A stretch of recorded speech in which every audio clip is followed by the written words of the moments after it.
Hello, everybody, and welcome to a special edition. We are doing some LobsterCon recap. I'm Michael Hype. I'm joined with none other than Flint Esfel. Hi, Flint. Hi, everybody. All Hi, right. Mike. So we are in the aftermath of LobsterCon, and a lot of people have put out some text coverage. I'm going to do a little video form, and I'm happy to present Flint. He's going to talk about a little more of the social experience that he had, as he has something that's coming out in a written form that's talking about his tournament experience. So we're going to talk about kind of the in betweens of LobsterCon, the social experience, our thoughts, and I'm going to kind of go over my tournament experience. But let's kind of talk about our pre-LobsterCon in terms of preparation, expectations, or kind of what we did to prepare. So did you put a lot of forethought in terms of what you were going to play or what you expected? How, were you taking this seriously? You had a very good result from last year and winning the Yes. tournament. How are you going to try and follow things up this year? Yeah. So I think a lot of people know this, but I wanted to be a little more chill about it. I wanted to play a deck that was much more straightforward. I wanted to enjoy the other offerings at LobsterCon, i.e., I wanted to drink some beer. I wanted to, have a good time. I didn't want to be as stressed as I was last year. I'm not saying last year was a bad experience, but as the rounds mounted and the winning continued, I was starting to feel a little stress and getting a little anxious, and I feel like I didn't get to enjoy it quite as much, and so I wanted to approach it a little bit differently this year. And I had talked with Didn't you Danny finish like all DeRoy. your rounds like faster than everybody? Oh yeah, yeah. I was, I was done real quick. Pretty much every round last year, except maybe the round against Flores. Okay. But yeah, so but I didn't drink or anything like that last year, and so I talked with Danny DeRoy, and I always mispronounce his name. I even asked him how to pronounce it, and I still can't do it correctly. Sorry, Danny. And he had recommended Fluctuator, and so like I was seriously considering it. And I know I talked with you a little bit, and I was like, maybe I'll run something wild like Greater Good. And so I was kind of in between those two decks. And the more I talked with Danny, the more he was like, you got to do Fluctuator, you got to play unsleeved, like I was like, all right, I think that might be the gimmick, because then I can lean into it a little even more. And then it'll be kind of silly and kind of funny. And as I think I told you, I was like, if I go like 4-4, it'll be a solid day, and I'll just drink some beer, hang out with folks, play a deck that's relatively straightforward, even though it's actually not in a lot of matches, as luck would have it. But that was kind of how I was feeling going into it. That was my preparation, if you will. So I guess I won't go too deep into your thought process, but the first question I'll ask is, was Fluctuator just like an entertainment thing, or do you feel like it was kind of like positioned well in the metagame that you potentially could do well in the tournament? I think initially it was 100% entertainment value, especially when I was talking about the no sleeves, and then I was like, oh yeah, and then no play mat, and the stabilizer gimmick came way later. It was that was probably like 2 weeks beforehand, when I was like, I think I'm going to run Fluctuator, but if I'm going to do it on sleeve, I don't want any marked cards, and some of my cards in Fluctuator are older because I've had those Songs of the Damned since I bought Ice Age back in the day, and so I was like, I got to get you know, near mint, lightly played cards. And so I placed an order online for some duplicates. And when I went to go place the order, I kind of I was like, what else should I get? And then I had the thought of getting the stabilizers as well. That's when that kind of sprung up. But the more that I looked at the deck and thought about it, the more I was thinking, well, most of the answers in the format for artifacts and enchantments are, disenchant, seal of cleansing, naturalize. But once a fluctuator is in play, it doesn't really matter, because you can just cycle into the next fluctuator. So as long as you don't have too much pressure, you can still win.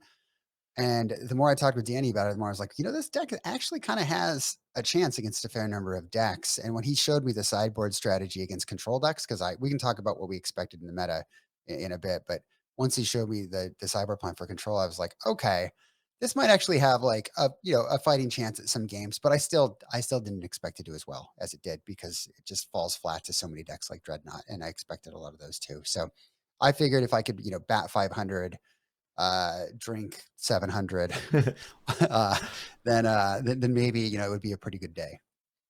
Yeah, I guess I'll touch on like my thought process prior to the tournament. Initially, I was like, all right, I'm gonna test for this tournament. I'm gonna do I want to do well. Gonna prepare. At one point, I had like three decks in mind. One was goblins, which was something that I played before. I did well in the January monthly, and I enjoy playing the deck, and I think it's very powerful. And then the other option was the Rock, which is something that I've defaulted to a lot of the times. I think maybe my bias shows through, but I think it's better than maybe the average person thinks it is. I think part of it is when I go to a big tournament, the games all feel close and the games are really enjoyable. Like there's no game that you just like get blown out, and the games you lose are really fun and the games you win are really fun. So I think that adds to my tournament experience. So I think that weighs in as something that I decided. The third deck that I was thinking was kind of a more off the wall. I guess I won't spoil exactly what it was because maybe down the road there's something I might be able to tune to break the format. But it was a combo deck that I was willing to try. I had talked to Flint a little bit about it, and I guess he was more lukewarm on it than I was, and we never really got to the point of really testing it out. So I went with something that I was comfortable with. I went with a Rock. One thing I did change, I had a sideboard plan that I was pretty excited about with Phyrexian Negators in the sideboard. One of the criticisms of the Rock is that you kind of able to disrupt somebody and then not able to finish the game out very quickly. Right. And having a card like Phyrexian Negator in the sideboard, I thought might kind of mitigate those type of experiences, and you might be able to be more aggressive. And that led me to playing main deck Birds of Paradise, just so that I can more often like turn to a Phyrexian Negator. My version is similar to what I played last year. I'm very mana heavy. I think I have like 25 lands plus, and this year I played 4 birds and 4 wall of roots, and I still have Yavimaya Elder. So I have like 100 million mana sources. I'm also playing like 3 Mishra's Factory, which some lists don't play at all. So at least I have the option to kind of like get aggressive with the man lands. And so basically a lot of sideboard games in terms of like Parfait or Landstill or even Elves, I'm bringing the Negators and just trying to disrupt them a little bit, and then just be like a black-green kind of beatdown deck. That was my game plan, and I was pretty happy in terms of what I expected. I was thinking the format would be Parfait, Landstill, Sly, Goblins, and Elves. Those were the decks that I was kind of had my sights in. And in terms of my sideboard plans, I felt like after sideboard, I was pretty happy playing against any of those decks. I guess I will note for the Sly matchup, I had 3 Zuran Orb. It was something that I had tried, and we played a few games, and it was very positive. The games that I drew them were like really, really good. If I could keep Sulfuric Vortex off the board, then like Zuran Orb was just a huge problem for the Sly deck. So I was pretty happy with the idea of Rock and that going into the tournament, and that's kind of where I landed. It probably doesn't surprise a lot of people given my history or what I've talked about. So I think it surprises 0 people who know you. I would say there were like 2 sideboard slots that I wasn't sure on, and I decided at the tournament. But the rest of the cards, I only brought those cards to the tournament. So we can talk about. So that was the preparation, our expectations. I guess we can kind of talk about like travel and like our pre-LobsterCon. So one thing that I've always done, it kind of worked just with the flights. It's easier for me to like fly in earlier than the tournament and leave Sunday just because like the prices of the tickets. And so I knew my flight home was going to be very early Sunday morning.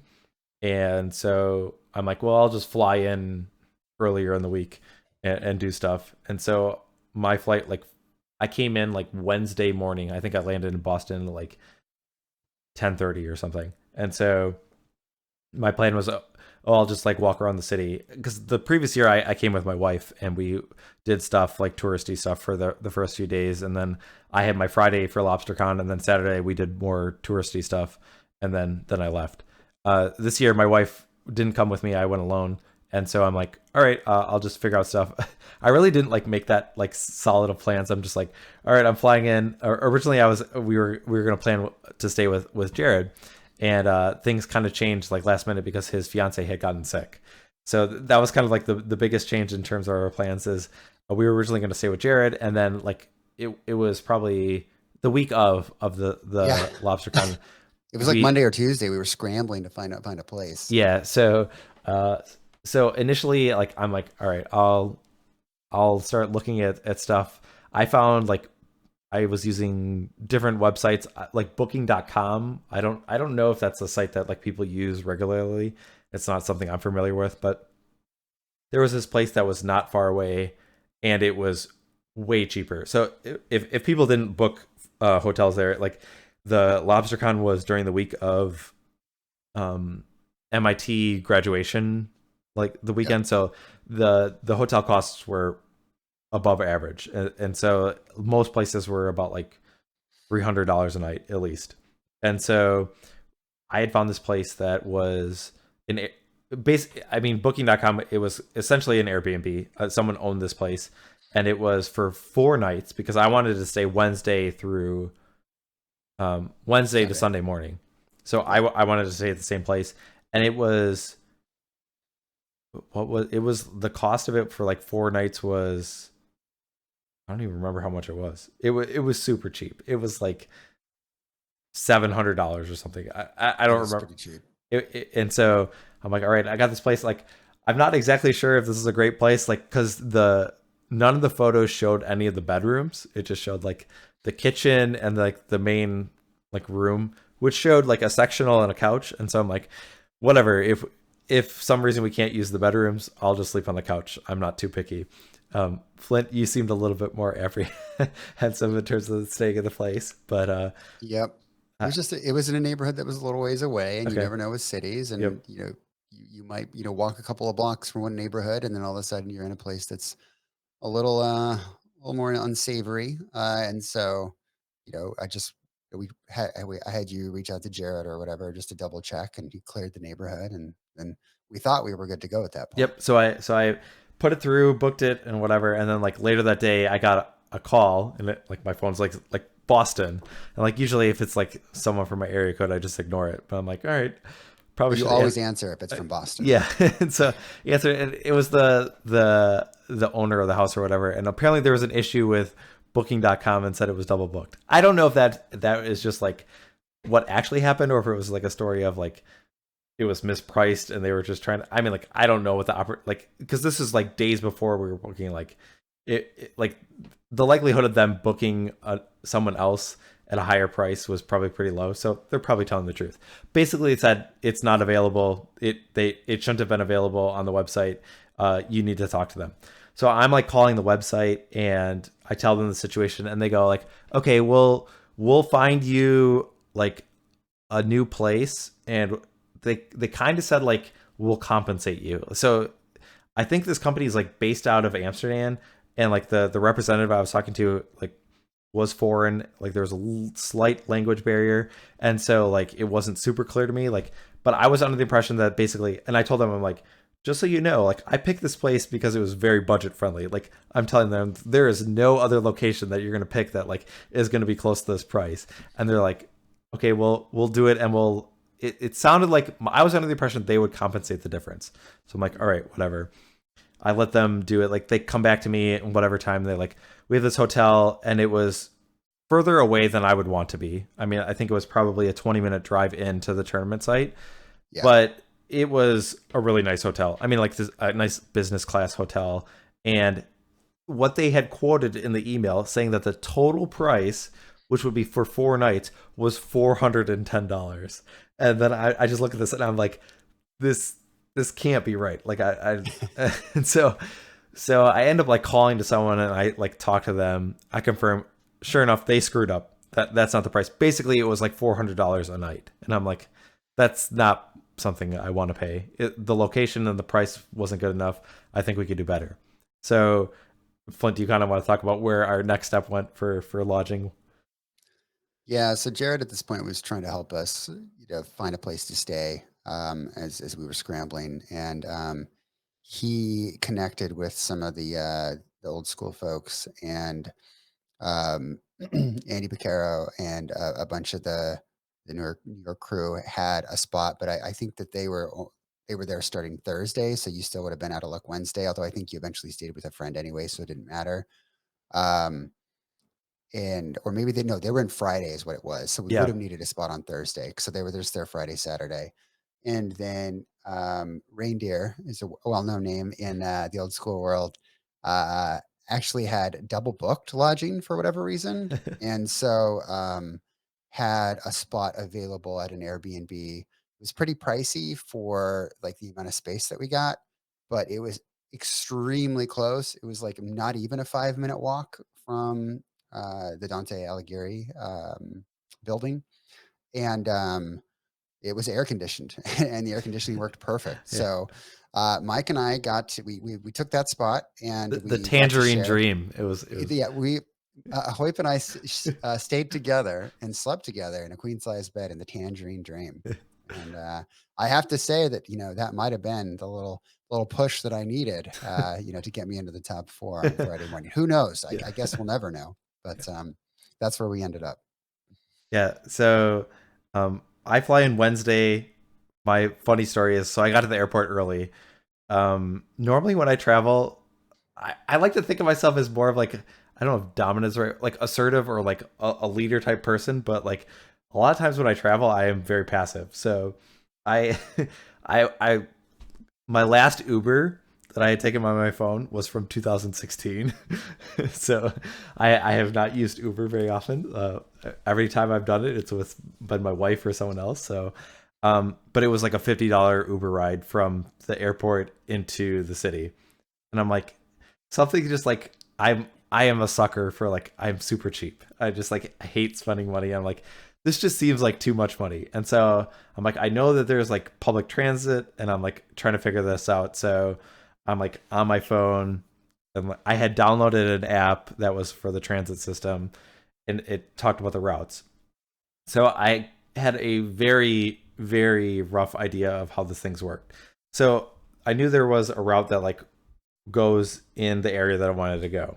And when I was outside the airport, or like the terminals, the pickups, there was a sign that talked about the buses, and it was like Route 11, Route 33, Route whatever. And so Route 11 on my app shows like going downtown, and I'm like, okay, well, maybe this like picks up at the airport and then like circles around and like drops off of those points.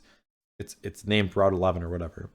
And so I get on the bus, and it just like goes to only the like the terminals of the airport. So basically I went from A, B, C, D, E, and then just went back to A, and then I got off the bus. So I just got in the same spot. And then I'm like, okay, start looking at my phone again. And then I realized like the blue line is something that I want to get on, because that's the train system. I get on a bus, and for some reason I didn't get off at like, I think when they announced blue line, I think in my mind I was thinking it was the very last stop of the bus, and it wasn't. And so I didn't get off like when I should have. And then like the last stop is like the car rentals, and I'm like, well, I don't want to rent a car. I'm the only one left on this bus, and I'm sitting there. I'm like, I'm just gonna stay here and go back around and go back to the same spot, and like and just do a loop. And the bus driver's like, this is the last stop, and I'm like, oh god, I don't want to get off here. So I get off the bus. I'm like at the car rental, and then eventually I find a bus back to the airport and to get off, and then I finally get to the blue line and then get into the city. And on the way, there was like one other person, and she was talking, and she's like, I'm trying to get to the blue line. I'm like, so am I. So I like move up and like talk to her, and she's from Iowa, I'm from Wisconsin, so we have like the Midwest connection. Two Midwesterners just trying to figure out big city life. So I'm just like, I'm just gonna follow her. So it's like, so we get off, and like I follow her. I get in a ticket, and like I get into the city. I'm like, okay, so I'm at least like downtown Boston, and my plan was just to wander around the city for a while, because I had made plans to stay with my friend Wednesday night, but he lives south of the city. The city is like Quincy. It's like a suburb, and so he's working. He's not available till later. So my plan is wander around the city, meet up with Jared, like hang out at a bar and play like some amount of Magic, and then meet up with my friend. And the one complication was this: he was picking up his wife, who was traveling from the airport, but her flight didn't get in till like 11 p.m. So like I'm trying to like coordinate like what's the best time. Like should I be at his house and then like stay there when he goes to get his wife, or should I like be on the way when he like picks her up? And I kind of got the impression that he like wanted just to pick her up alone, that he didn't want me in the car kind of thing. So that was kind of my coordinating. But anyways, I wander around the city. I end up in Cambridge like to hang out with Jared, and we play at Moogie's. It's like a bar. And so uh I was planning on playing Premodern on the main event on Friday, and then Old School because Jared was going to lend me a deck. I had asked him to say I want to play Arabian Aggro.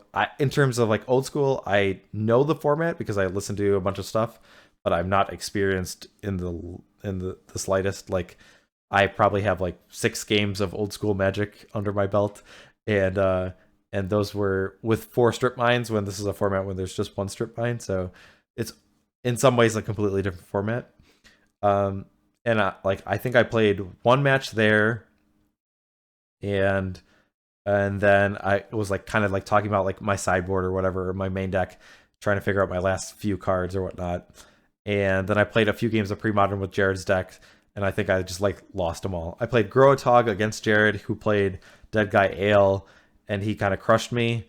And then I played Old School, which I did win 2-1. That felt good. Yeah. So maybe that was a sign to come. And then I played with Dead Guy Ale against Survival Madness, and I got crushed. So the Magic was not very good. And I'm like, all right, maybe I won't do well on Wednesday and I'll do well on Friday. That's my thought. And then so I get to my friend's place in the suburb, and his wife's flight is like delayed. So I know him through CubeCon, which is something that I had been involved in the coverage. And so he's been real excited about one cube that he has made.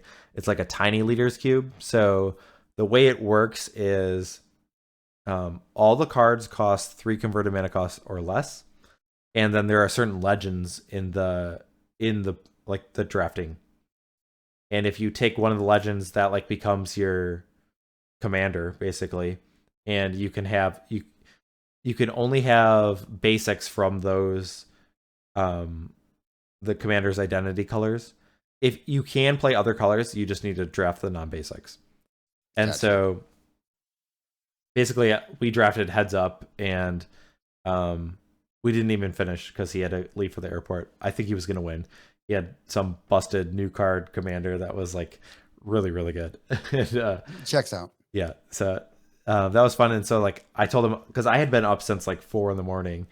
And I'm like, I will not be awake by the time you get home. So I was asleep, and woke up the next day. I went to like a park that actually had a nice view of like the Boston city. Like it was called Nut Island. And so I got a nice view there, went to the park, like took some quick photos and just kind of hung out. And then I just like walked around like this small little town just to eat time as he was like working.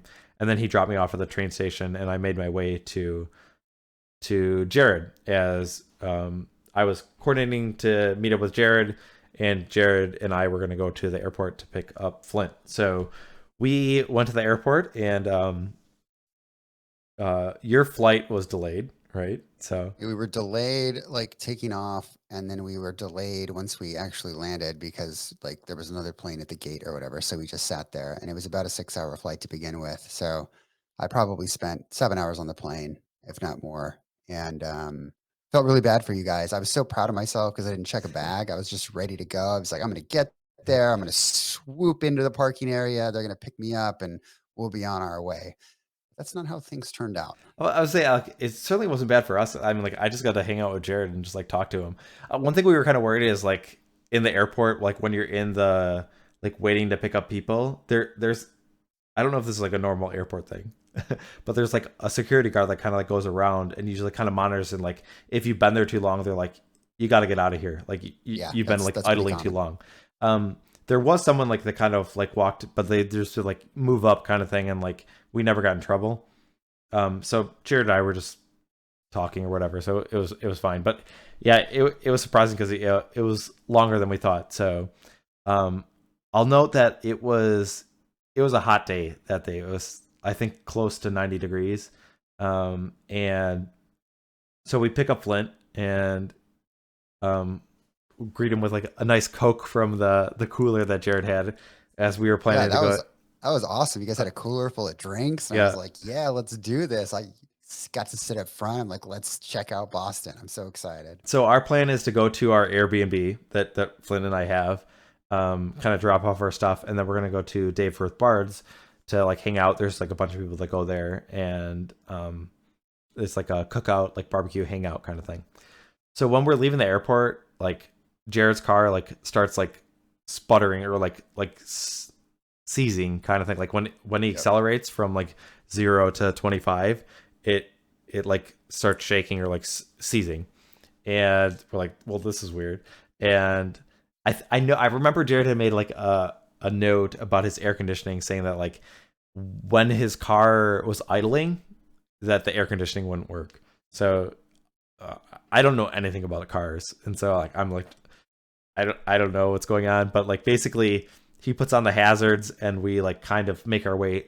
We didn't never had to get like to a spot where we were going really fast, but like anytime we were accelerating, it was this jerking, seizing. Ka-chunk, ka-chunk, Yeah, ka-chunk. and so Yeah, wasn't great. We're doing like 15, 20 miles per hour on the road, and we're supposed to be doing like 55 or something. I would say the one benefit is like Boston traffic kind of sucks. So like, like I mean, like I feel like it wasn't that much of a hindrance. Like it's kind of stop and go in some senses, so it wasn't too bad. But we get to where we thought was our Airbnb. We get out and we like walk, and so we like go up this like flight of stairs, and we're like about to knock on the door, and like someone behind like below is like, hello, hello, like what's going on? And we're like, Flint's like, is this an Airbnb? And like we don't really get a response, and so like this feels wrong. So we like walk back down, and we start talking to this woman who's just like sitting on her back deck, and we're like, is this an Airbnb? And she's kind of like, no, and like in Yeah, almost like the reaction of like, I don't know what an Airbnb is, kind of thing. And she was very sweet, and so we kind of explained like, I think we're in the wrong spot. We're just trying to figure it out, and so um, we were on the right road, but we had the wrong address. I think yeah, with the mix up of me trying to book certain thing, we had the wrong address. So we eventually find our spot, throw our stuff in, and then we call an Uber so that we don't have to deal with the worry of Jared's car. So Jared had like a bunch of alcohol in the back. I think he had just visited his parents and like yeah. cleaned out like an old cabin of theirs, but they had like these old liquors, and like I don't even know what they were, but like it just, and I remember one of the shot glasses, you kind of like you almost wanted it as a collectible because it looked like something that um was it, what do you remember what brand it was? I think it was Was it Jaeger? I don't, or no, it it was was a whiskey? gin. Oh, It gin. was gin. Okay. Yeah, but it was from like the probably like the 60s or 70s. But it was like the airplane bottle size, the single serving. And then there's a collectible market for those, but the the level of the liquor had been reduced and the paper had been broken. Yeah. So And like I was it like was like debating, I'm like, I feel like the I paper. think it was Tanqueray. It was Okay, like a Tigger. Tanqueray Yeah, bottle. okay. And so we had like this. We call this Uber, and we have this like big box of liquor or whatever, and a cooler or whatever. We're getting it, and like he's probably thinking we're weirdos, but so we get Should have been like you should have been like I'm from Wisconsin. It's okay. yeah. um, so we get to Dave's, and we're a bunch of people that we see. I mean, like a lot of I would say it's more old schoolers, I guess, was there, but like so, and definitely like a crowd like Europeans, like heavy, like in terms of like the ratio of the people that are there. A lot of the Europeans were there at Dave's, and so it's just a sweet social event to like kind of just see everyone who travels that far and kind of hang out with them. And I guess were there social standing or like interactions that you remember standing out like from that night? Um, gosh, I think that it was pretty straightforward. Just a lot of chatting about pre-modern, about magic formats. Nothing sort of out of the ordinary.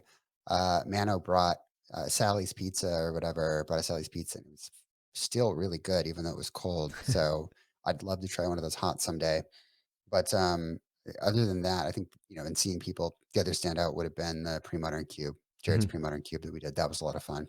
How'd that go for you, by the way? Yeah, that things went pretty well. So we had a 10-man cube, and this is with Jared's cube, and I guess it's pre-modern. I guess the one note is um he has some erratas, like basically some mana, like there's enemy fetches and then there's like tap lands, I think, that enemy colors to just come into play tap, they just don't deal damage to you or whatever. And then the biggest thing is like echo costs have been adjusted. Yeah. But my draft went really well. I remember early I remember taking a lightning bolt first, and I didn't really want to draft mono red, and then I started taking like green cards, and basically green seemed really open. And second pack, I got a survival of the fittest, and eventually, like my deck was shaping up to be like almost what like a singleton copy of elves would be. Like I had pretty much everything you wanted.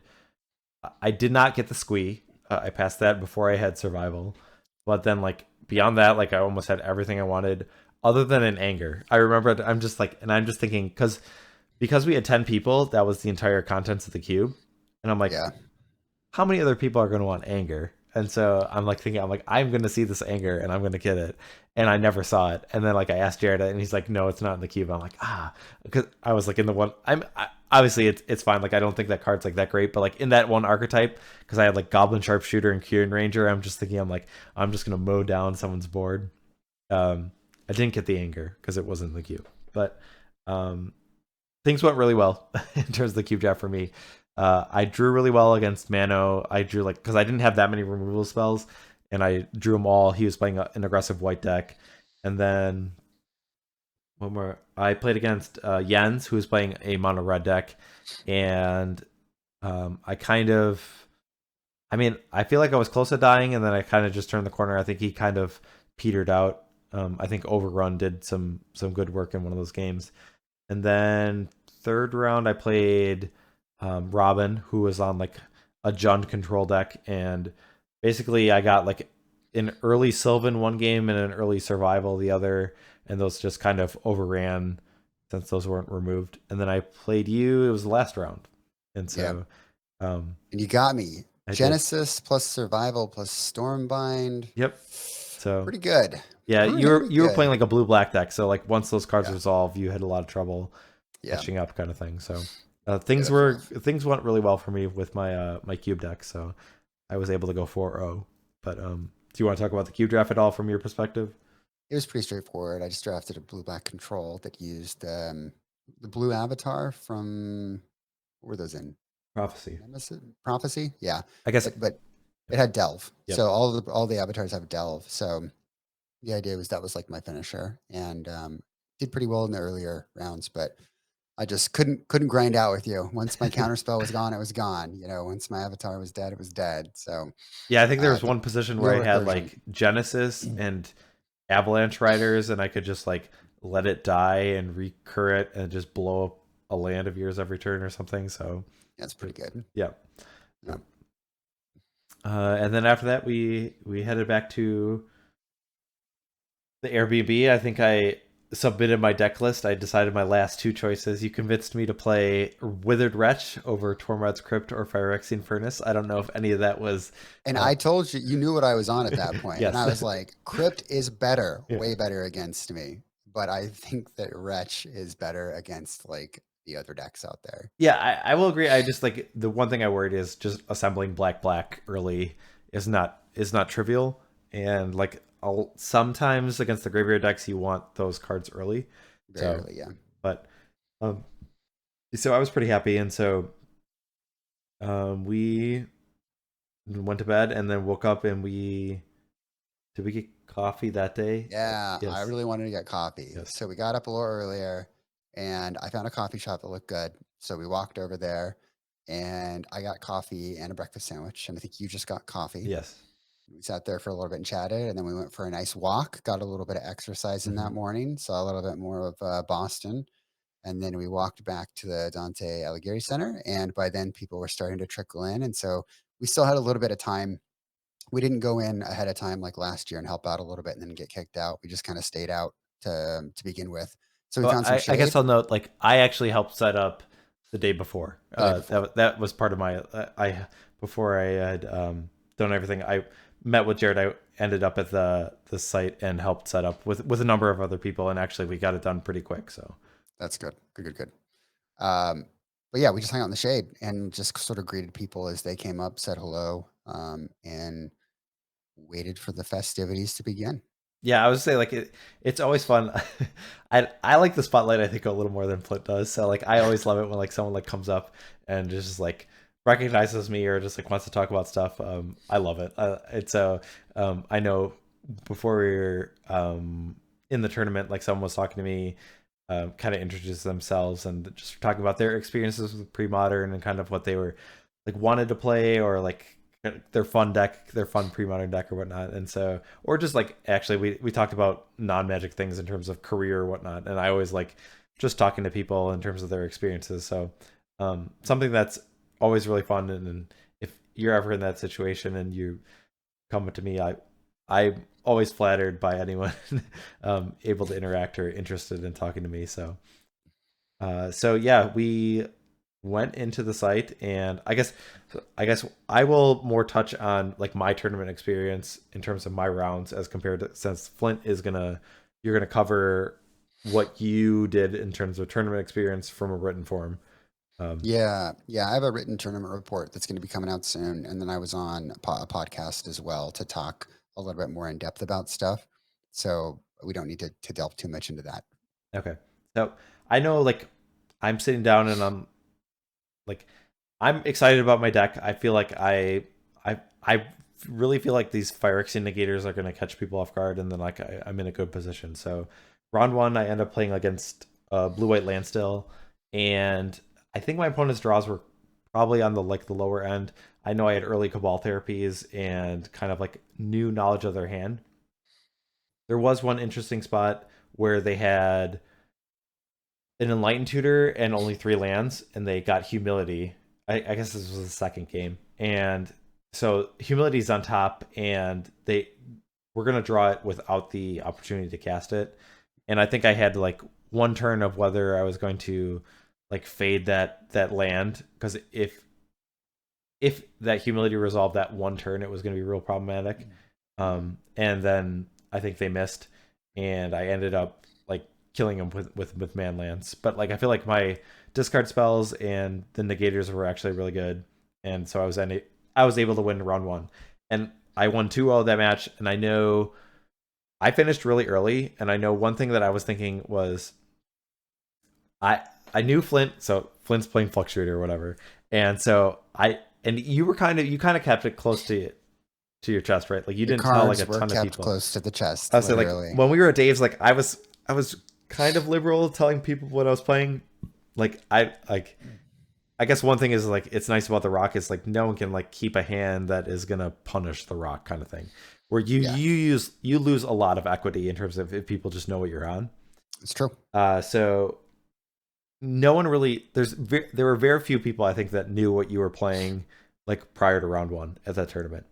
And so my thought was like I wanted to feel like as soon as someone like sees or like talks about like what Flint is playing, I wanted to know like how quickly it spread. I just felt like it would be like wildfire. Like, oh my god, like Flint's playing Fluctuator. Like it would just like everyone in the room would know it by What like an round two idiot. kind of thing. And so I was so excited that like round one I finished really early that I'm like I'm gonna go try and find Flint. I'm like looking up the pairings trying to find where he is because I thought I actually might have finished before him.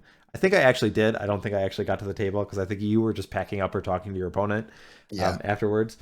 So I didn't actually get to see you play, but I know I finished really quick. So is there anything? Do you remember anything specific after round Yeah. one?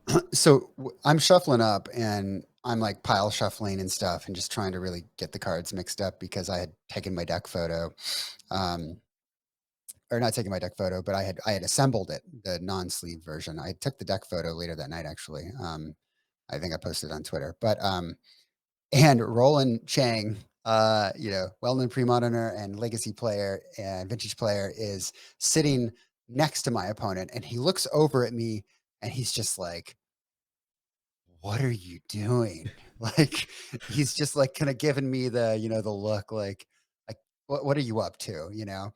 And so he takes a picture of me shuffling, and I'm like, all right, you cannot post that on social Okay. media until I tell you. Okay. And he's like, all right, like, sounds good. You just let me know. I'm like, all right, sounds good. And then I proceeded to play Did my you ever get round. the vibe that like you playing unsleeved? Did that like was that a tell of what deck you were playing? Do you think anyone picked up on that? I think Aaron did Okay.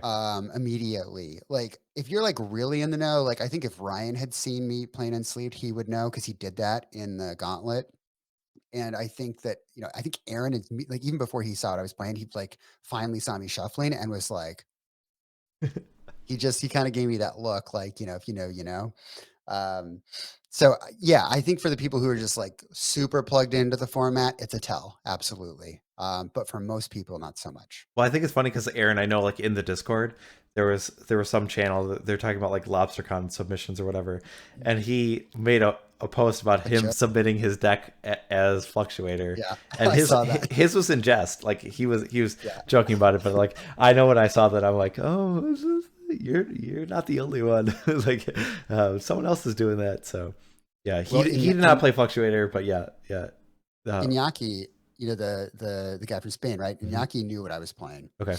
And when he predicted his top 8 deck list, he put Fluctuator in the top 8 because he knew what I was playing. And I was like, Oh. Iñaki, no, like, what are you doing? And he's like, nobody's going to take that I seriously. don't But like I don't think he was the only one who did that. I think some people that didn't know you were playing that. I feel like a few people did that. Maybe my memory maybe, is just like twisting things, but um I don't know if they were joking, but I feel like there were some people kind of talking about Fluctuator in some ways, and I think most of it was kind of in jest, yeah. not thinking it was like the ideal metagame, but it was just like something that might happen. So All round right. 2. Yeah, round two, I played against Sly, which with my Zuran Orbs, I was actually like kind of excited to see. I do know game two, I didn't have a lot of land, but I did have Zuran Orbs. I drew 3 Pernicious Deeds and 3 Zuran Orbs. Uh, I just have 3 Zuran Orbs in my sideboard. And so that is a little bit of awkward tension in terms of whether you play the Zuran Orb pre-deed or post-deed. And I remember the game going really long. I ended up losing game two after I had gained 12 life from like Baloth and Zuran Orbs. And but then game three I like narrowly beat them out. Very close game. And so I narrowly won against Sly. I thought the matchup would be a little bit more lopsided since my version's a little bit more aggressive, like with Blastoderms and whatnot. And my game plan is basically I bring in Naturalize just so they um, don't keep Sulfuric Vortex on the table Yeah, it because makes sense. like with Ravenous Baloth and Zuran Orb, I just don't like gaining life is such a big part of my game plan.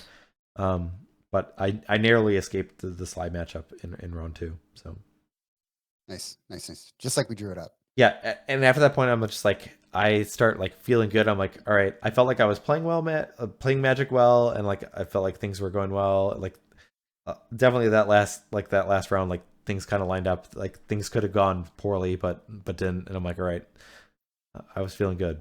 So round three, I end up playing it. So Oh, round 2, okay. I cracked my first beer. First beer, I all was, right. I was like, all right, let's do this. So I This walked was this over. just like a solo endeavor, or did you like go with your opponent, or? I think I went and grabbed one solo. And this And I is said, pretty hi. early. Like I don't. What time did the tournament start? This is like maybe 11:30 or so because it Did started at 10 and my round 2 finished pretty Did quickly. you get any like side eyes from the bartender? Side eyes. What do you mean? Like, did they like judge you for drinking so early? Oh, no. No. No. I mean, I don't know if you like looked around, but people had started drinking like as soon as we got into the venue. I did. Um, I honestly didn't notice, but like, I know like when I had the mindset of like I am gonna win this tournament, and like I had no intention of drinking until I was done. That was that like was me until last year. I could not win the tournament. Um, Like that, I was gonna be very focused. So so I said hello to Mario. I was like, hey, I did really well last year. I ended up winning the event on Friday and you bought me a beer. Thank you humble again. brags. Like I was like, thank you again for the beer. Like, I don't know if you remember me. And I bought my first beer, cracked it, started drinking. And then I ran into James Smiths and he asked how I was doing, and I was like 2-0, and he's like, "What are you on?" Like, I don't know. You just have to wait and see. And he's like, "I'm gonna figure it out." Just like, it really became his mission. So Okay. that's how round 2 ended for me.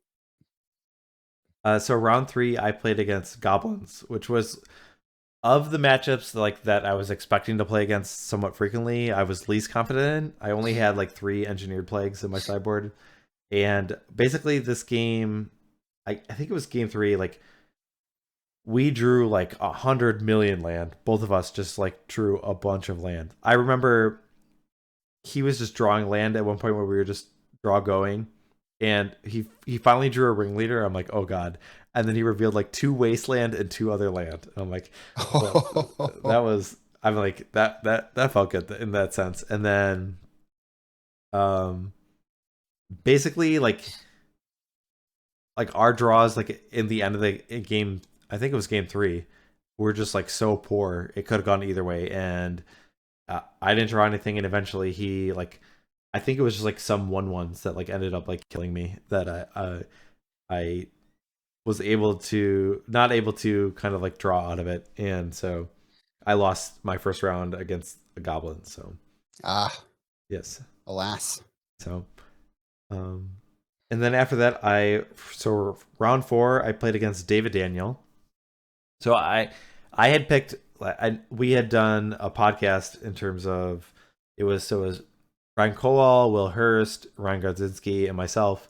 We did like a draft of like players that we expected to do well in the tournament. And David Daniel was someone who I picked. I don't definitely I expected to do very well. I think I kind of floated him thinking that he would kind of be an underdog.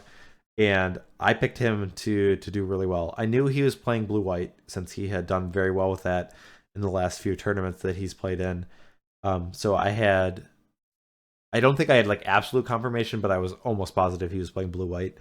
And basically the way the games played out, I had some early disruption, but like he kind of drew out of it. Like I just was never able to surmount too much pressure, and he kind of just had all the answers. Game 2, I remember having early an early negator that was plowed. I guess I will note one thing, that David was very aggressive in terms of removing my mana sources, like my Birds of Paradise or Wall of Roots, which worked out in his favor, that I was much slower in that aspect. But he just overpowered me. I kind of disrupted him a little bit, and then I never was able to really like close the door.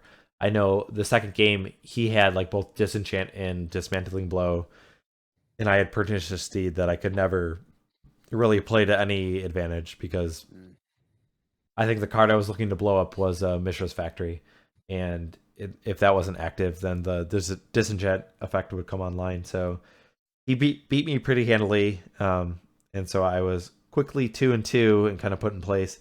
And I was on top of the world after round 2, and then like not feeling so great after And that. that's when you had your first beer, right? Did you get one at that point?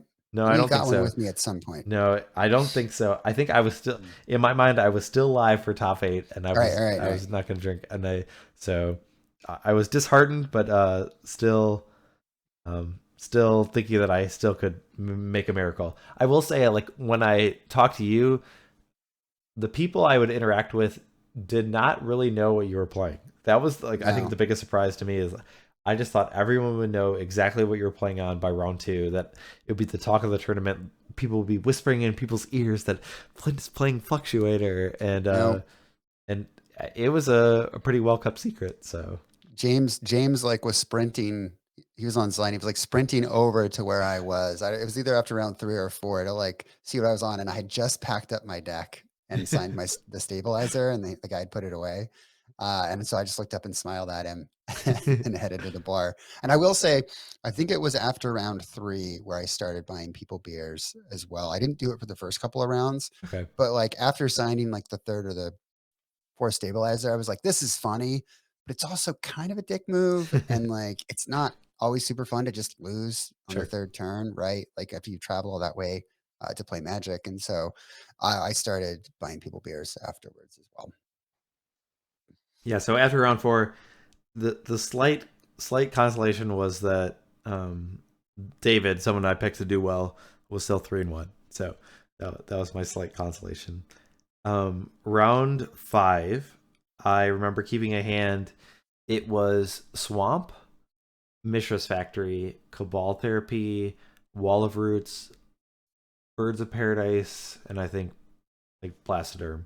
Might have been a Ravenous Baloth. I think that's 7 cards. But either way, so my opponent leads with a turn 1 Forest and Birds of Paradise. So I draw a non-green source. I didn't draw land, and I play Cabal Therapy, and I'm like, I'm not exactly sure like what they would play. Like Forest Birds is like, can you think of a deck that would play that line? Forest Birds. Yeah. I said, I mean, other than the rock, probably what, like a trade wind survival deck? Yep. That's what I was thinking. So I named Survival of the Fittest, just thinking like that would be the most problematic card to resolve. And I just see a hand of, it was like all goblins. Like, so taking after it was like that deck. Yep. So the Spring Fling has made the influence, and so Birds of Paradise into like all red cards, like Sieging Commander and whatnot. And so a turn, I don't know if it was turn 2 or turn 3, Lackey comes down. Like I never drew a green source, and I just play. Oh, the one thing I did see was that there was a Naturalize in my opponent's hand, so I had a Mishra's Factory to block the Lackey, but I knew they had Naturalize and green mana, so I'm like, well, this sucks because I can't even block this, and so the Lackey connects, a Sieging Commander gets put into play. I think Always. I was about to go to discard, and instead of me discarding a green card, I'm just like, I'll just concede to try and conceal what deck I'm playing. And so game 2, I remember we get to a point where I have an early Engineered Plague that like got rid of a lot of stuff. There's still like a Ringleader or a War Chief or something. I have a Ravenous Baloth and then a Pernicious Deed, and eventually my opponent gets to Siege Gang Commander, so doesn't put any tokens into play because of Engineered Plagues already there. But I'm at 7, and they have a bunch of mana, and I basically have to pop the deed to reset everything. So I gain 4 life. My Baloth is down, but like I have no board, and neither do they. And they have some cards in their hand, and they start rebuilding, and basically I fall behind and lose the game. So again, I fall to goblins, and the game. There was a point where like my board got completely annihilated by a sharpshooter, and then I like kind of rebuilt, and they played like a goblin matron, and I'm like, oh god, they're gonna get another sharpshooter, I'm just dead. And then they thought for a while, I'm like, all right, maybe I got a chance, and like things got like maybe close, but I was on my back foot the entire time, and so I lost again. So I'm 2-3 at this point, and so this is like, I think. Well, I'm like, well, there's no chance I'm top 8ing at this point, but I don't know. I feel like I don't know if that round went long or something, but like I didn't start drinking, I know, and so is there anything you remember in between these rounds at this point of the tournament? No, the only like major updates on my end is I think I drew in round 4 against Blue Parfait, and then You had a feature match there, right? and then I lost to Goblins. I lost to a top deck Siege Gang. Okay. And but to be fair, it could have been any number of disrupting, cards, or that can just it can have so many live draws, but pretty sure Siege Gang was the only card. So I lose. And so I didn't get to sign Stabilizer, but still grabbed a beer. So still just chugging along, still very happy, have a winning record. And I think after round 5, it might have been round 6, but word started to get out among the people we know. Like that, I think, James asked like one of the earlier players that I played against what I was on or something. And like, people were starting to pick up on what I was playing for the most part. I do remember. So your feature match, like I remember I was watching at the end of the game, and when things were in turns and like things didn't resolve, like so I knew it was a draw, and I remember you filling out the match slip and you wrote 1 in your favor and then 1 for a draw, and then just like handed the match slip to your opponent. And so I think like at that point I kind of walked away, and I'm like, oh, Flint won 1-0-1 because the way you filled out the match slip, and And you had later clarified, so I'm like, oh man, Flint won that match because he won 1-0-1. And I later clarified that no, you just don't fill in the result for your opponent. You let them do Yeah, that. I usually let them do that. And so Yeah. it was 1-1-1, and you did indeed draw. So Yeah. Yep. And if I'd had a couple more turns, I think I would have pulled the game out. I was just sculpting my hand at that point. But regardless, yeah. It's round 6.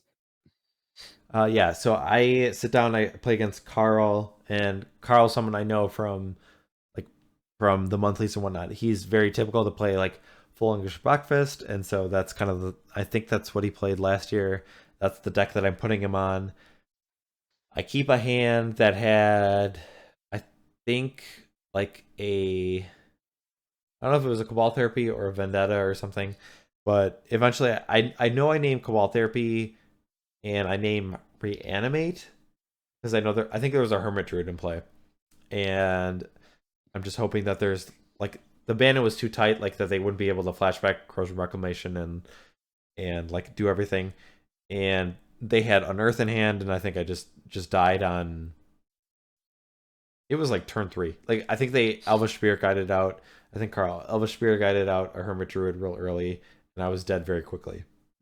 Game 2, I had a hand that was like birds and 2 negators, and it was basically all pressure and no disruption. And I'm like, I don't know if this is good enough, and I kept it. And then I drew an Engineer Plague and killed a Hermit Druid, and then like killed him with negators. So a happy top deck allowed me to get a game 3, and then in game 3 I was on the draw. He went turn 1 birds. I had the option of going turn 1 birds or turn 1 Vendetta your birds. I had a Pernicious Deed in hand, and so my thought process was the mana like shouldn't be that difficult because I have an early deed that if they have survival, I'll be able to blow it up. And Carl went turn 2 survival, and then I played turn 2 deed, and then Carl untapped and killed me. He had the Unearth in hand, was able to like survival put Shapeshifter and Palancron in play and unearth it, and then like untap and then kill me with Triskelion and Devour. And so I don't know if my line was wrong because I did have a Vendetta in my head that I could have killed the birds, but it felt like the likelihood wasn't that bad that I don't know. I don't know what the math is, but I didn't feel too bad like losing in that spot. Yeah. But another loss. So I'm 2-4 at this point. So I'm kind of just wandering back, and I'm just at the point like I never want to like stop playing. I mean, I enjoy playing Magic, so like I'm there to play, and like so that might have been the point I think where I have my first beer. That might have been when I was 2-4, and so yeah. So I know I'm kind of probably going back to Flint and just asking if he's doing well, and I'm not. That's kind of like I think the summary of where I'm at this point. Do you remember anything specific from this round? I played Raphael Karan, Raf Karan, round 6. It was a blast. It was so fun to meet him in person. Super funny guy, super nice. We spent more time chatting on Saturday and joking around and stuff. He played Drunk Parfait, I think, on Saturday. But had a blast, fun round. So I managed to pull it off and just heading into round 7. Okay. Round 7, I played against Parfait, and it was the blue Parfait with Gush and Counterspell, so closer to like the Sand Black list. And I got my opponent down to 4, and my opponent resolved a Humility when I had like multiple Blastoderms in play, which I learned that the fading counters just stay there. I wasn't sure if like fading counters by default still fade even if it's on like a creature with no abilities. But I was attacking, but they got like a land tax engine and an ivory tower, and it was like they were gaining enough life. They were gaining slightly more than I was dealing. I was dealing 4 damage a turn. And I'm thinking, I'm like, I drew a Cabal Therapy. I'm like, okay. I had a very big feeling that they had counter spells in their hand. And I'm like, okay, well, maybe if I draw Deed, I might be able to squeeze it through. And then I draw like blank and then another Cabal Therapy. And I'm like, okay, well, like if I have like four shots of like removing like foils and counter spells, then I might actually be able to resolve a Pernicious Deed, which would just Right. be really, really good. And it gets to the point where it's like I start drawing, my opponent's like at enough life, like maybe got to like 11 or something, and I think I just concede because it's just like this, like there might have been a chance if I draw a deed because I hadn't seen one all game, but I just conceded because the game had been like, it was like 35 minutes. It was really long, and so it sucked to like lose that game. Felt like I was maybe heading out, and my opponent did have a bunch of counter spells in hand. But game 2, I think it was basically early pressure. Like I think I'm able to like blow up either like a Lantex or a Scroll Rack, and then I have like Negator and Blastoderm or something, and then like my Treetop Village or something like closes out the deal. So get pretty aggressive, and we get to go a game 3, and we probably only have like, it was between like 5 and 3 minutes left on the clock or something, and we're shuffling up, and he makes some mark of something like, well, this probably not going to resolve, and I'm like, well, I'm like, well, I know it's unlikely that you're able to win, but like I still have a chance at it. And Yeah. my opponent like gets mulligans to 5, I think, keeps like kind of like a 1 land or something, or like doesn't have the right color mana, and I have like turn 3 Blastoderm, and then like I have Treetop Village and Mishra's Factory, and I like kill them on turn 6 in Sweet. turn 3 of extra turns, and so I just like narrowly escape the draw, able to defeat my opponent after I like, they have a somewhat unfortunate draw, but I have a very aggressive draw, so very narrowly escape the draw, and now I'm 3 and 4. So just hanging in there, I guess. But so I mean, the match was like fun. Like it felt like a lot of decisions were made, but it was exciting to win in the nick of time. So Very nice. where are you at this point in the tournament? I won again. Beat Okay. another blue deck. All right. So So now it's at the point where if I win round 8, I have a good shot at the top 8. okay.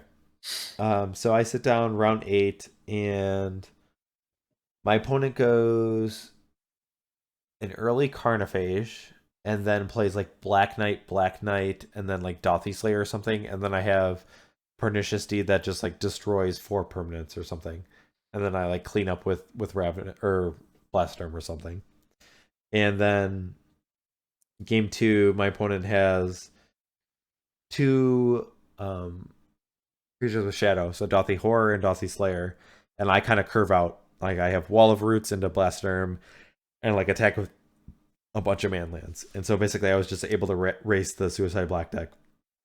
But the kind of the most notable thing from this match was, I didn't realize it at the time, but my opponent was like asking me questions, and they were very specific about like my experience from LobsterCon like last year, in terms of like, oh, are you gonna like go visit the city with your wife like the next day or kind of thing? And I'm like, no, she's not here. And then I realized like, I don't remember what triggered it, but it was the exact same opponent that I had played in round 8 of LobsterCon in the previous year, that I played in round 8 this year. And so Nice.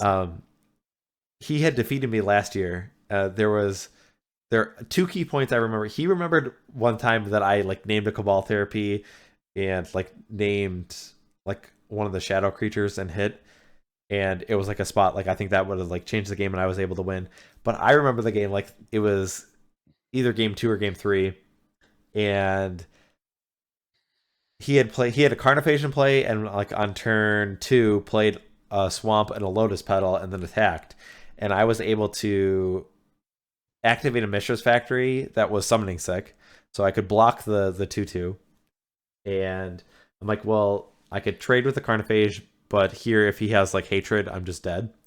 And I had like 2 4-drops in hand, and I'm like, I really need this land to stay in play. And I'm like, all right, if he has the Hatred, I'm just dead. And so he had Dark Ritual and Hatred, and I just died on turn 2.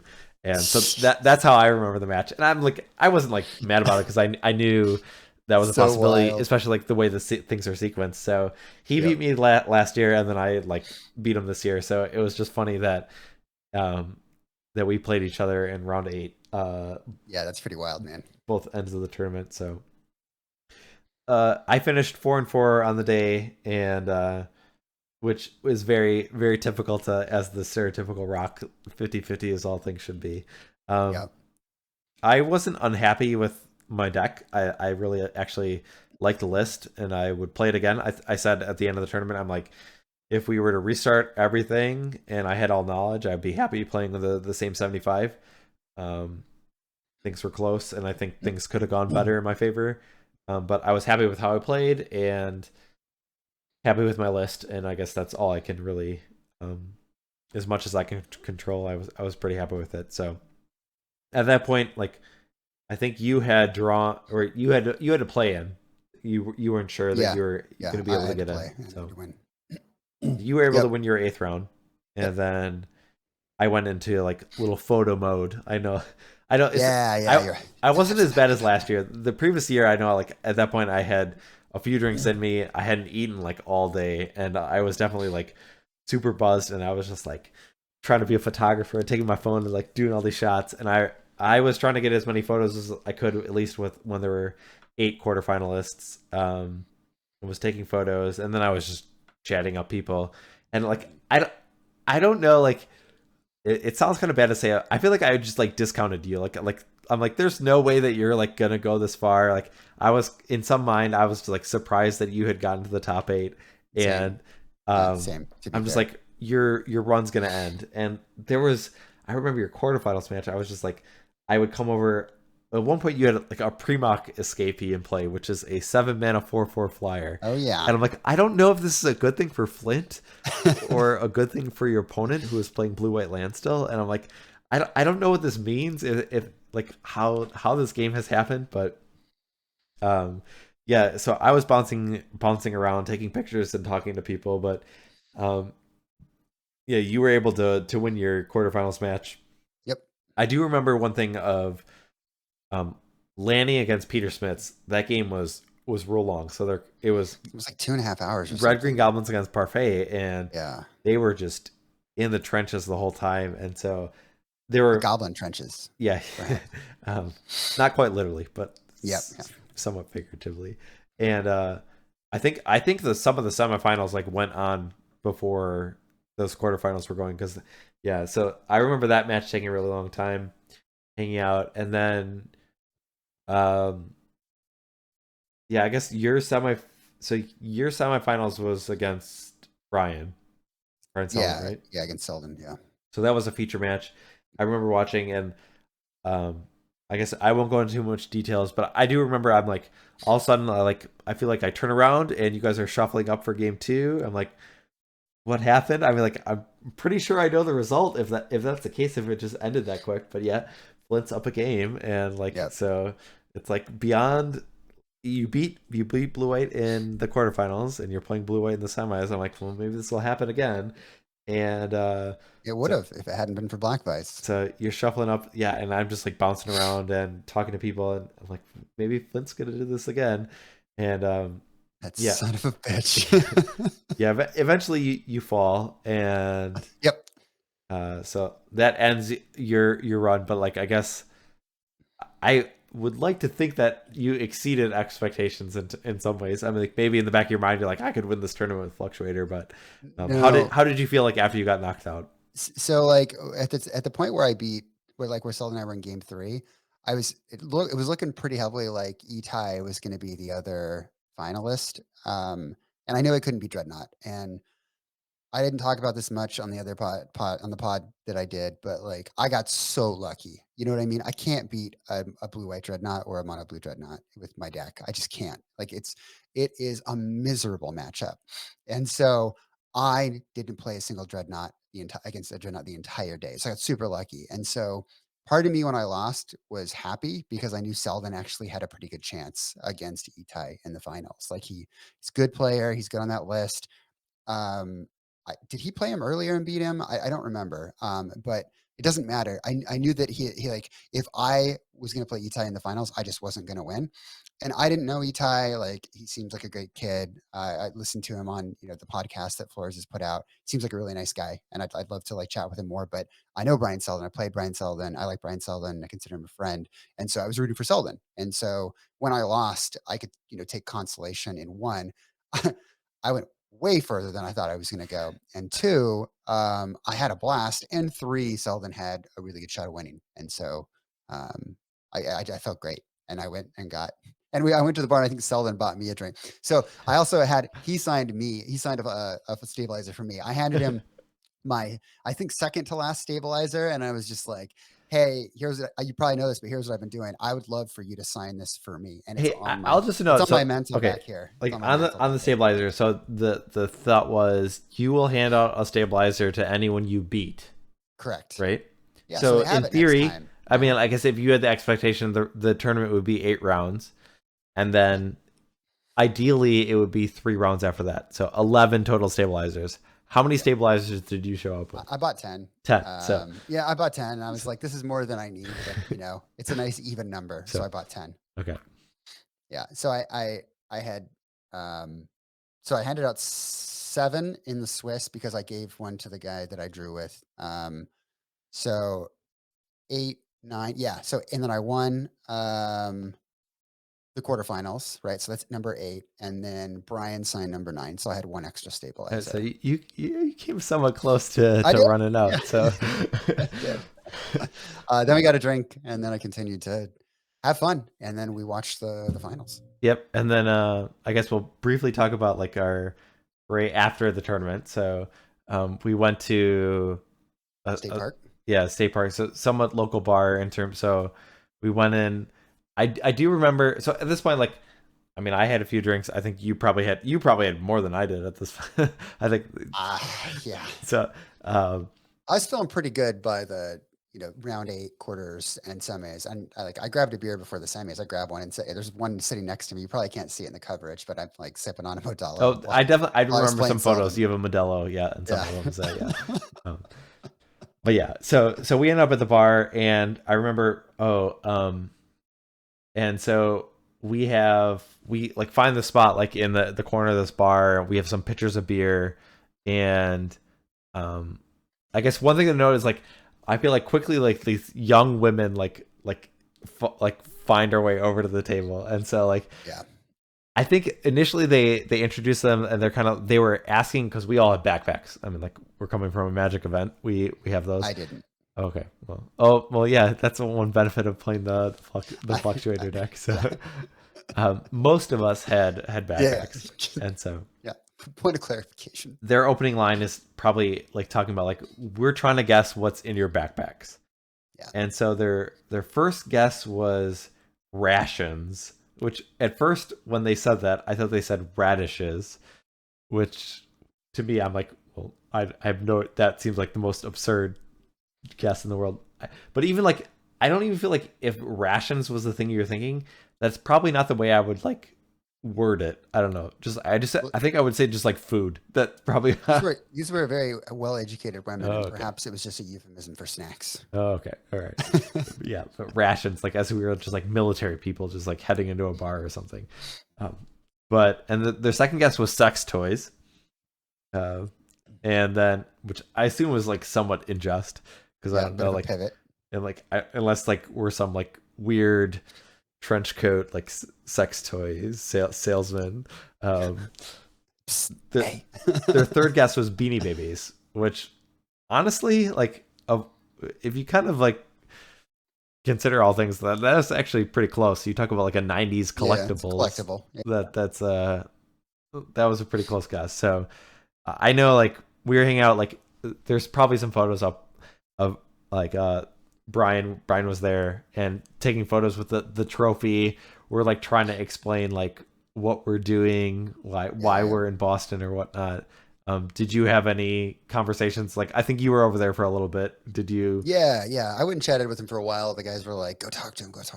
Like, all right. I think I was like maybe the only single guy there of all of us, right? Selden's married, you're married, Aaron's married, James Smith's Yeah, I think the don't know married one. about. I think he's recently married. Is Peter married? I don't know. And then So Peter might be single, and then Bjorn, the Bjorn. Yeah, I DGIB, don't know. the Bjorn drunkest is. guy in Boston. I would say like we need to talk about a little bit. Yeah, we'll talk about him in just a minute. But yeah, so I talked for a little bit, but they're like 21, 22 college grads, they're so young, and like they were cute and they were friendly and stuff. But I was like, man, how many times do I get to like sit in a booth with, you know, North American Premodern champion Brian Selden and my close Premodern friends? I've more than just people that were there. So if you weren't there, we missed you. We'll see you next year. But like, how many times do I get to like sit and chat with all these guys? And I was like, there's plenty of ladies out there I can talk to. And so after I talked with the girls for a little bit, I went back to the booth and had some more beers and chatted with the group, and it was awesome. Yeah, I do know at one point, like, I honestly, I think it was like part of jealousy. I'm like, oh, Flint gets to talk to all the pretty women, and I'm like, I want to try my game, and like, so I started talking to like this girl, and Flint went back, and then he gets to talk to Brian Selden, so he's happy, I'm happy, and I'm like instilling wisdom on this young 22, and like I don't know, I was trying to explain magic to her, which is I don't know if there's like a easy way to explain magic to someone who just doesn't know it, but like it's very hard to explain. Like, we're playing this card game, we're like all flying from different parts of the world, and we're not playing for anything, we're just doing it for fun. It's very hard to describe it. And so I talked to her for a while, but anyways, like I think then at some point we just like pack it up and we head home. Yep. I will note you left a little bit early, right? Did I don't think that night. I think that night, didn't we leave together? maybe we did that night because the oh, it was Saturday night when Yeah. you left early, because Yeah. that's the night I took my deck photo or whatever. Yeah, so we left the same time on Friday. That's right. Yeah, so we get home. I will say, like, the one thing I remember is Flint had his Nintendo Switch with, and we were talking about Slay the Spire, and so Yeah, Slay the Spire. Like this is it's like 3:30 in the morning, 2:45 or 3:30 in the morning. So like, well, I guess the late, bars man. They kicked us out at like 2 or 2:30 or something, and It was like 2:30, I think. and we so left the bar. it's probably 3 at this point. And we were talking for a while or whatever, but like you were talking about Slay the Spire, and I'm like, oh, I played Slay the Spire. Let's play it. And I told him like, I only play Ironclad. Like that's like pretty much like I've played the other ones like a little bit, but like Silent, man, the Silent is every time, and you're like, oh, I like the Silent, and so like, all right, let's start a new Silent run, like, and so I'm holding the Switch, and I'm just like, we get to the point where you like pick the like which route you want to take, and I'm just like, I never look at this, and Flint's like, what? And I'm like, I just don't want to deal with this thing. I just always look at it. I'm just like gonna pick one thing. For those who don't know the game, like Ironclad is like probably the most like beginner friendly, because there's like a little bit of wiggle room. Like if you don't play optimally, you kind of have like some forgiving. You like regain health when the other classes you don't. And so my reckless behavior is much more fitting for an Ironclad than it is for the Silent. And I think we played like 2 battles or something, and then I'm like, all right, I don't want to do this. Like, I don't like playing the Silent. We should have played Ironclad. And then I think you tried to hand it to me, right? Yep, yeah, and you're like, I'm not having any of this. Like, I do not want to do this. I can't even see straight right honestly, if it were Ironclad, I would have stayed up all night. It would have been well, I probably would have died, but like if you win a game, it's close to like 45 minutes to an hour and 15. I would have stayed up and played those. Like I could much better play Ironclad than I would Silent. So that run got postponed, and we went to bed. And so we knew we had to get up for the old school tournament. And so we woke up because we went to bed. I think it was 3:45. I think that's when we went to bed. Yeah, I think that's right. And the tournament, I think, starts at 10. Is that right? So it started at 10. Our initial idea is wake up early that we can get dressed and shower and then get coffee. Well, we wake up too late, and we decided there's not enough time for coffee. So we go to the tournament site.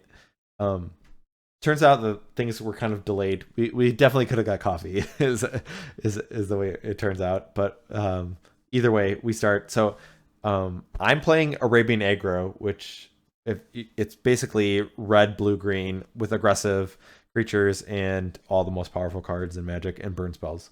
I'm borrowing the deck from Jared Doucette. Thank you, Jared. He has a beautiful altered like dual lands and some sweet Serendib Ifrits and whatnot. So some sweet altars.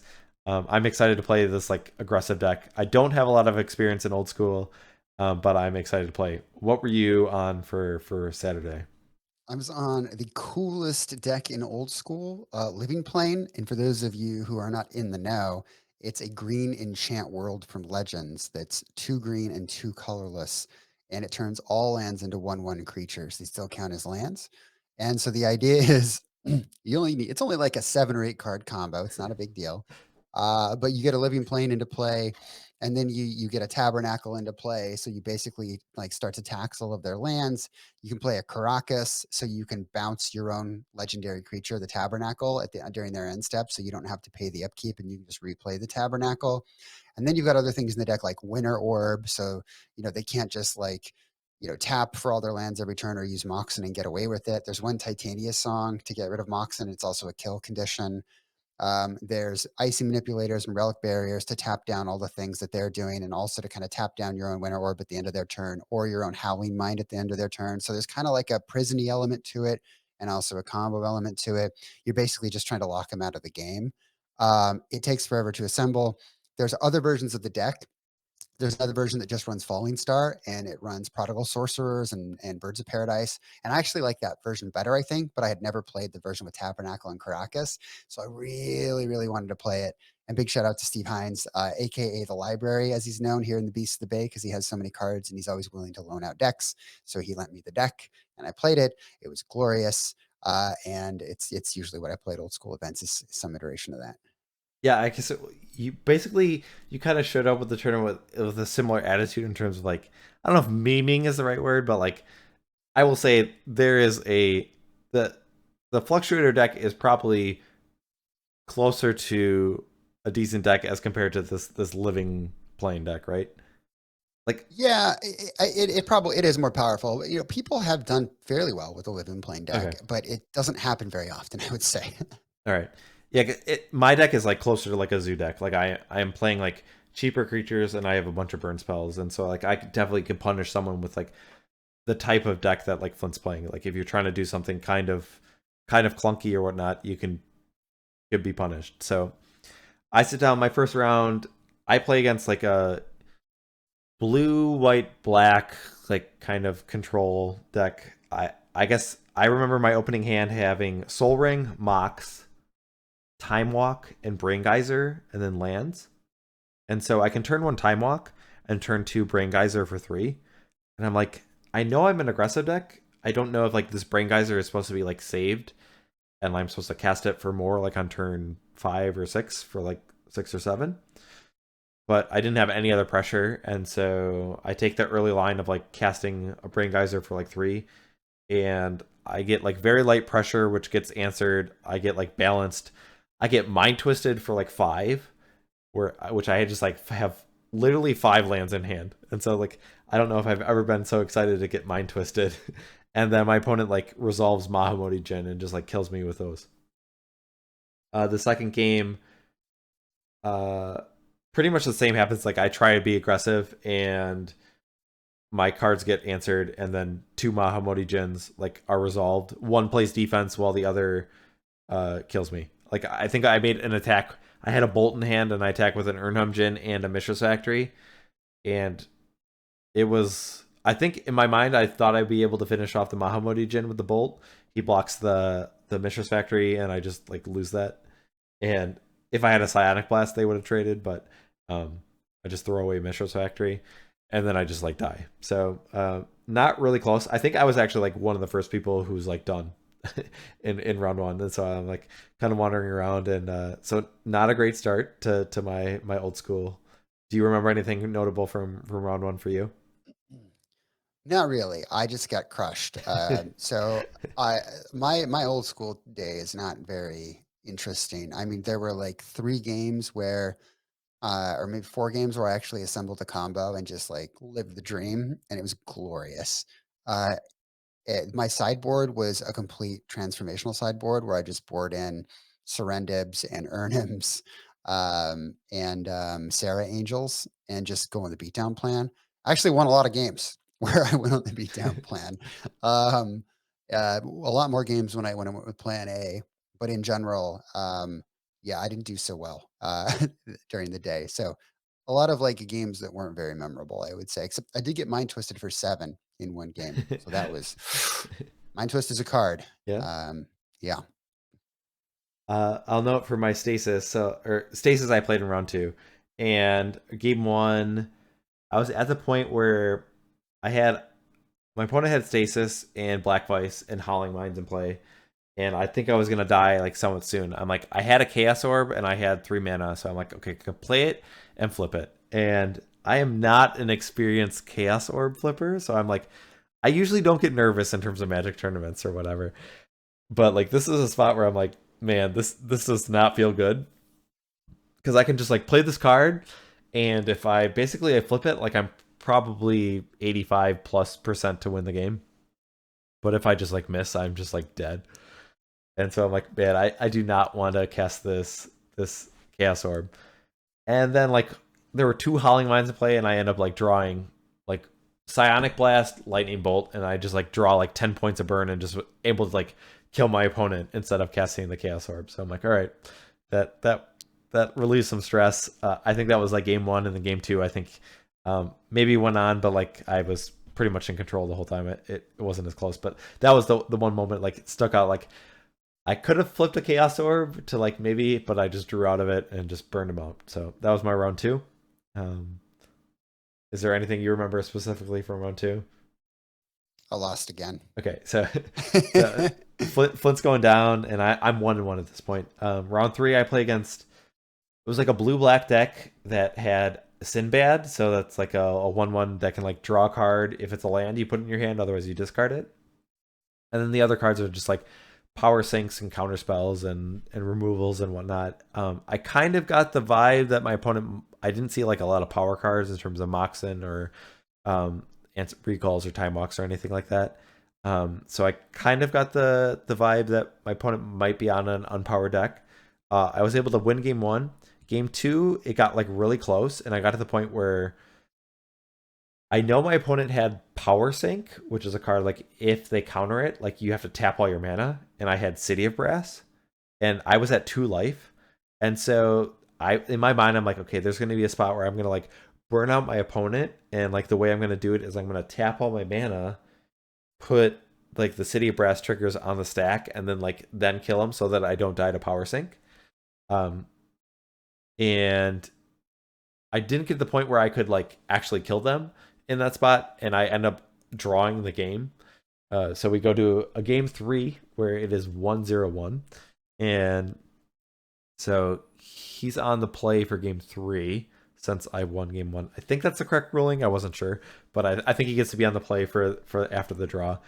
And then I think the way it played out is I drew Library somewhat early, and I just like outcard him. And but the game 2 was kind of the highlight of like getting down low and like trying to win and not draw the game, but I ended up having to draw the game. So round 4, I played against Will Reddy, and he played like mono black. I guess it wasn't mono black, but it was a lot of aggressive creatures like Order the Even Hand. I think it had Black Knight and then Usum Djinns, and I just died to those. Like a 5/5 is just like bigger than my 4/5s. It lines up really well.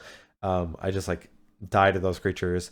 Game 2, like all I remember is like Ryan Grodzitsky like coming to watch, and Will just like draws and like passes for like 8 turns in a row, and I just have an Argothian Pixies and just like attack with that and just like deal like 16 points of damage, and my opponent just like doesn't do anything for like turn after turn after turn. And I'm just like, I knew they had like somewhat splashes in terms of like Swords of Plowshares, or I don't know if it was like quite Counterspell or if it was like some other things, but Will just didn't cast anything.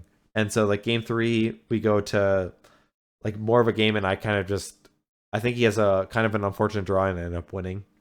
But I remember asking him like those games, and I'm like, did you just have like counter spells or something in your hand? He's like, no, I just drew like a bunch of dark rituals. But basically, as soon as Ryan showed up, like his draws were just the worst things in the world. So definitely got lucky in that aspect. So I am 3-1. Do you remember anything at this point of the tournament? I might have won my first match. Yeah, I won. No, maybe I won my I first think one. you did. I might have been like 3-1 or something at this Okay, point. 1 and Excuse 3. me, 1-3. Yeah, Yeah. 1-3. Yeah, big difference. Okay. So round 5, I play against Brian Manalakis. So I had seen Brian playing. I saw him earlier with a plateau and like a ball lightning. I had seen him, and I do know Mano in some aspects since I listened to all his podcasts. I do know he likes to play City in a Bottle and Blood Moon. And so City in a Bottle is a card that's very good against me. I do have a sideboard plan in terms of Suchi to kind of mitigate that, but he has a game 1 City in a Bottle, and then he also plays a Blood Moon eventually. Which at one point I remember asking, I have a City of Brass in my hand. And I'm like, am I able to play this City of Brass? Like I don't know if it's like just comes in as a mountain, or if it's like an Arabian Nights card and I just can't play it. He says I can't play it, and then like immediately the next turn he plays a Library of Alexandria, and then like, which I forgot was supposed to be a mountain, and I'm like, I almost asked him how many cards were in his hand, and then like half a turn later, I'm like, oh, you can't play that. That's a Arabian Nights card, and the game was really interesting because shame on you, Mano. Yeah. Shame on you. Trying to take advantage of this old school tourist is Oh, probably how you would describe Mr. I would say Hood, the one thing that was funny is he played the early City, and I had a Chaos Orb in my hand, and I'm like, I can play this Chaos Orb and flip it, maybe hit it, which I do not have a lot of confidence in. And then I'm like, I might be able to play like some of my other cards, like a Curd Ape or a land or whatever, and maybe get aggressive. And I'm just like, I didn't know if it was worth it. I don't know if part of it was I was just afraid to flip a Chaos Orb, so I just like hold on to that. Well, and then when he plays like the Blood Moon, then the game's like in a standstill. He's at 7 and I'm at 8. Yes. And so I have Psionic Blast and Lightning Bolt in my hand. And so at any point I can just like kill him because I have a Mox Sapphire. And but he has been untapped. And he had played like a Chain Lightning or two, but hadn't played any bolts. And so I'm just afraid that if I Psionic Blast, he will be able to bolt and kill me. And so we are just like playing draw go, and like we're like discarding the hand size. And eventually at one point he goes for a Lightning Bolt, which he forks. And then in response, I just cast Lightning Bolt or cast Psionic Blast and Lightning Bolt, which he didn't have response, and I ended up winning. I think I played that game wrong, but it ended up working out in my favor. I don't think I played that game very well. I don't think Mana was happy how we played it, but I ended up taking game 1. And then I think like game 2, I think it wasn't very memorable. I guess I don't remember exactly what happened. I think I just ended up beating him down. And so I think we just went to 2 games. So at least I do remember after I beat Mano that like then we go to the bar. I get to crack the beer. I will say like in my mind I am playing old school. I'm not familiar with the format, but I am playing to win. I feel like my deck is like kind of a bad guy in the sense of like it's kind of close to like red deck wins in the same or like a zoo deck where it's just like if anyone's trying to have fun like what Flint's trying to do, I am just like gonna kill you. And I'm out for blood is kind of how my mindset is. But one thing I do remember is Mano and I like go up to the bar and there's some hard seltzers or something, and there's one that's like a coconut flavor or whatever. And we both like look at it and we're like, I'm like, I kind of wanted to try this, and Mano's like, yeah, I was gonna get that too. And the guy that's already in line for the bar, he's like, oh, have you guys had this? And we're like, no, it just sounded like something that was good. He's like, I don't know if he made the comment. He's like, oh, you look like someone who would have tried this before. And I'm like, I don't know how I'm supposed to take that comment, but we have this like coconut flavor hard seltzer or whatever, and so Mano and I like chat after the round. So I'm 4-1 at this point. So things are actually going pretty well. I I will note two things. I did flip a Chaos Orb against Mano. He offered, he said, like, he knows, like, I'm bad at flipping Chaos Orbs. And he's like, you could just, like, destroy the permanent, like, errata it, like, where it just destroys. I'm like, no. If I'm playing old school, I'm going to flip this. And so I stand up and I, like, when I flip it, I feel like I turn it, like, way too many times. Like, some people have, like, this real rhythmic, like, one turnover or whatever, and it just, like, falls on it. I swear, like, in my defense, I feel like it stuck to my finger, and it just, like, doesn't get anywhere close to the card that I flip. The second time, in the second game, I actually hit what I wanted. So he offered me again. He said, you can just destroy what you want. I'm like, no, I'm going to flip this. And I got what I wanted. So I was 1 for 2 against Mano with my... Generous coming from Mano. Awful orb flips. So that was one highlight there as well. Round 6, I play against Christian. So Christian was the one that we talked about for our Airbnb. He's the one who had booked that originally. So I play against him. I win the die roll. My opening hand is Black Lotus, Serendib Efreet, Time Twister, Mox, Land, something else. So basically I have the decision of whether I want to turbo out a Serendib Efreet and then try and play a Time Twister like on turn 2.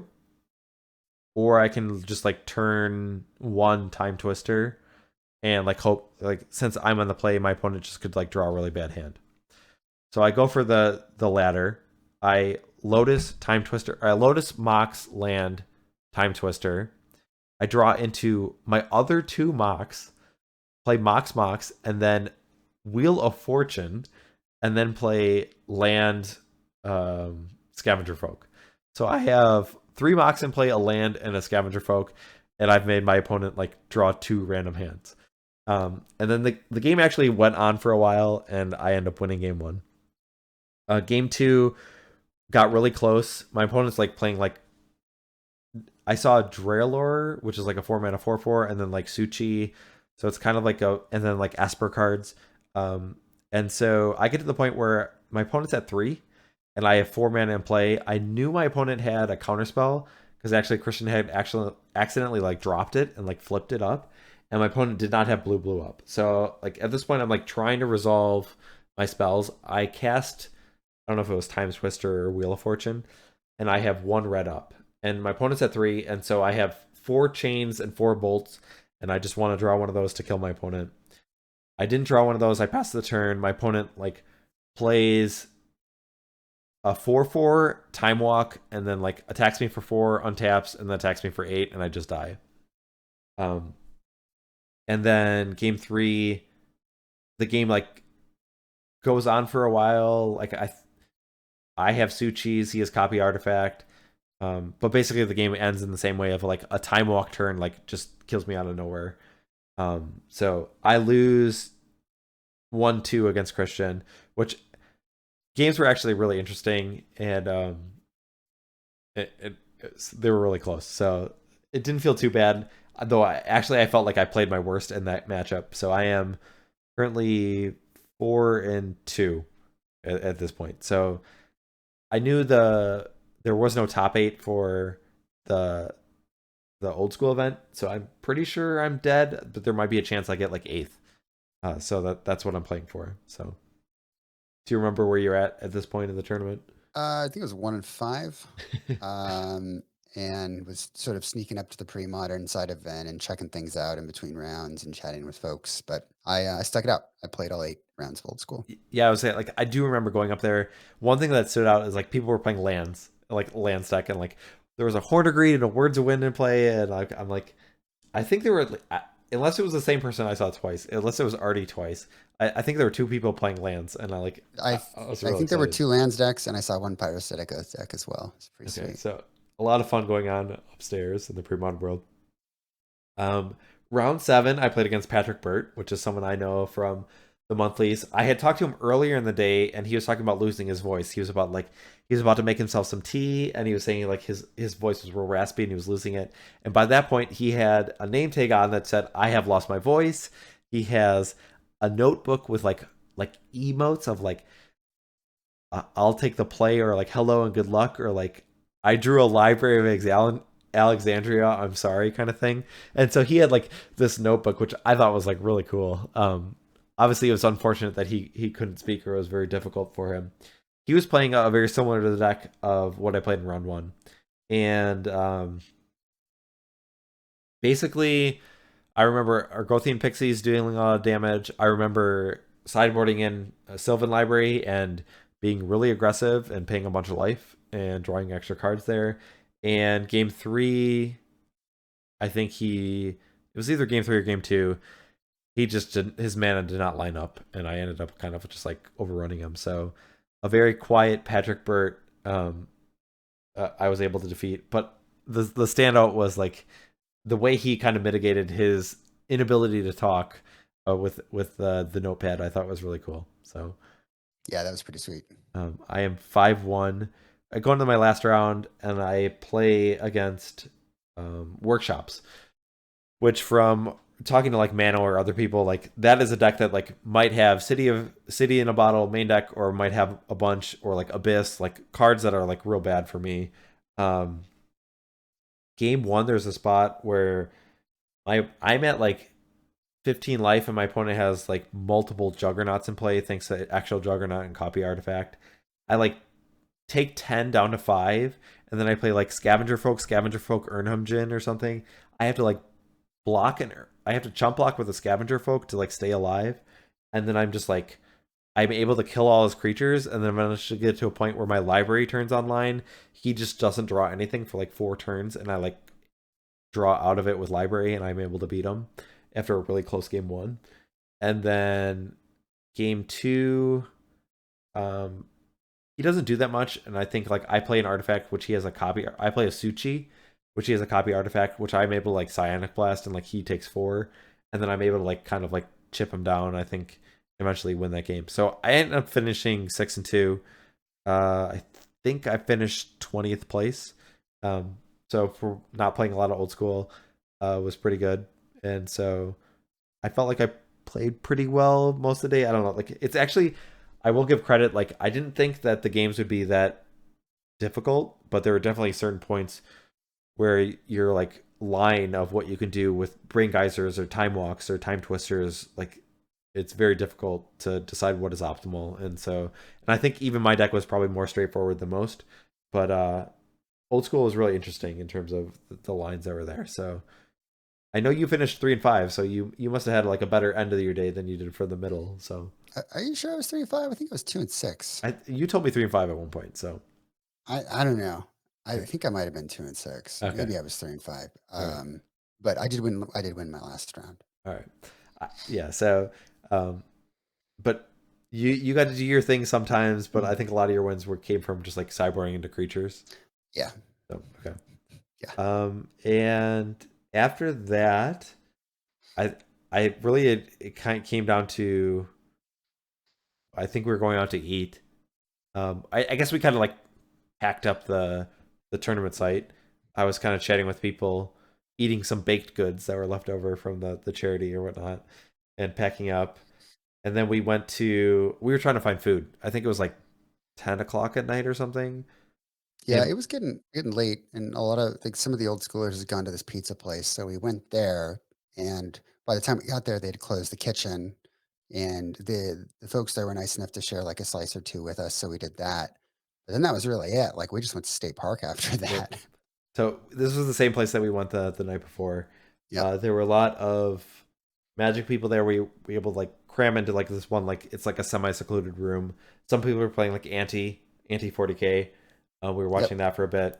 Other than that, we were like talking Magic. I will say there was one point I remember standing like kind of outside, like closer to the bar, and this like one girl like walks up and she goes, "I'm looking for someone specific." Like that was the words that she used, and it's like kind of like, I don't know how to answer to this or something. And she's like describes this guy, and like it almost seemed like it was something that she knew, and it was like she was like searching for her like knight in shining armor, this white knight or something that she had seen. Like, I'm like, well, when was the last time you saw him? She's like, I don't know, 45 an hour ago or whatnot. I'm like, I don't know, like we're at a bar, he's probably gone.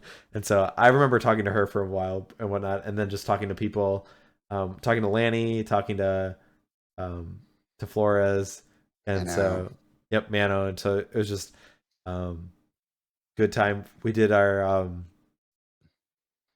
with Olin, we did a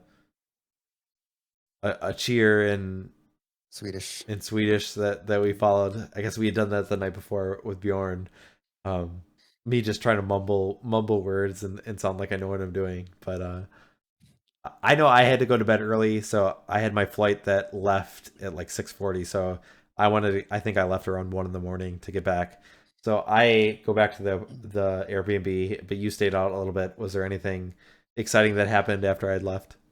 No, it was pretty straightforward. I mean, we pretty much closed it out again. I think I left right before the main group did. Like they were getting to the point where they were starting to clean up in the bar and everything. Our group really hadn't moved in the corner yet.